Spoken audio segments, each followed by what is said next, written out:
তো hello everyone, আমি তোমাদের সরস্বতী চলে আসলাম একটা ছোট্ট মিনি ব্লগ নিয়ে। তো দেখো, এবার জামাই ষষ্ঠীর পরের দিন ছিল 21শে জুন, ইন্টারন্যাশনাল যোগ দিবস। তো আমরা সকলে বাড়ি থেকে রেডি হয়ে ভোর 5:30টায় বেরিয়ে গিয়েছিলাম।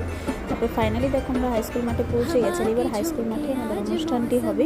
এবার প্রচণ্ড বৃষ্টি হয়েছিল রাত থেকে, যে কারণে বারান্দা দিয়ে সবাই বসেছিল স্কুলের। পরে বৃষ্টি কম হওয়াতে মাঠে তিরপাল বিছে সবাই বসে ওখানে মন্ত্র জপ করা হয়েছিল, মেডিটেশন হয়েছিল, হালকা হালকা প্রণামও হয়েছিল।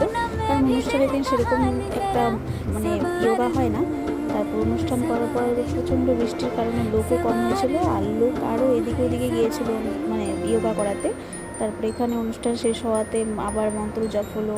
তারপর আমাদেরকে হালকা ওখানে টিফিনের ব্যবস্থা করেছিল স্কুল থেকে স্যাররা। তো এখানে আমাদেরকে ছোলা দিয়ে দিয়েছিল, কাঁচা ছোলা, মশলা ছোলা, তারপরে একটা করে ডিম সিদ্ধ, একটা করে কলা। তো সেটা আমরা নিয়ে নিয়েছি। আর দাদু যেহেতু আরেক জায়গায় চলে গিয়েছিলো যোগা করাতে, যে কোনো বাচ্চাগুলোকে আমাদের হাতে ছেড়ে দিয়ে দিয়েছিলো বাড়িতে পৌঁছে দেওয়ার উদ্দেশ্যে। তো সেটাই আমরা দিয়ে। তো হ্যাঁ।